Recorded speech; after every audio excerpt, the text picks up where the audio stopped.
Another season of Destiny 2, another series of buffs and new mods that shift the meta once more. This time? While some things got buffed a little too hard and had to be disabled, there's one weapon that seems to be sitting in a sweet spot, good enough to be pretty insane, but not bugged to the point where it's disabled for one-shotting bosses or something. That would be Vex Mythoclast, which launched last season with the return of Vault of Glass painfully underpowered.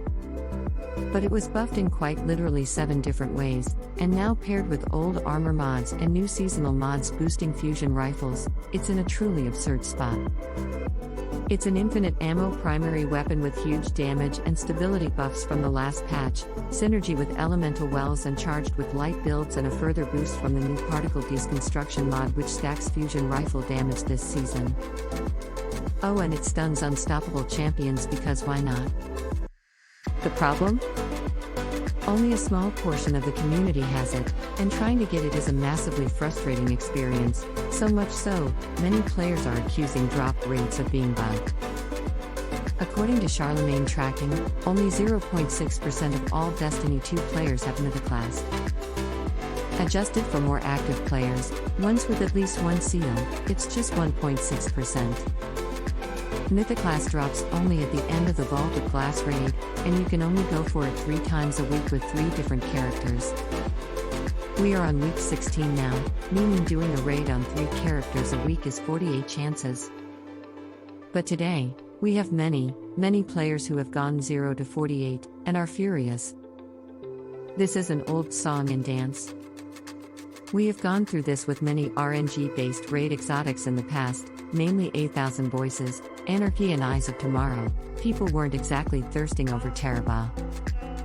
Eventually, it got so bad that Bungie implemented bad luck protection.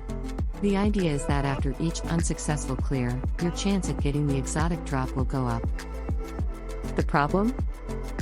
We don't know what the base rates start at, and how much they go up with each clear. But let's say they start at 5%, and each clear makes that go up 1%.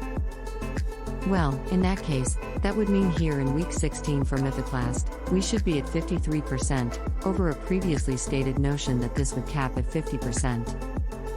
And so getting Mythoclast at this point should have been effectively a coinflip for a few weeks now for the unluckiest of players. That's certainly not what it seems like. Something is wrong here. One of 2 things is happening. Either this is bugged, and Bungie has previously stated drop protection was bugged back in the Eyes of Tomorrow days, but after fixing it, not that much seems to have changed. Or the other option is that it's not bugged, but the rates are much lower than they should be. As in, maybe the chance started at 5% and only goes up 0.1% a clear, not 1%. So then after 48 clears we'd only be at a 10% chance still.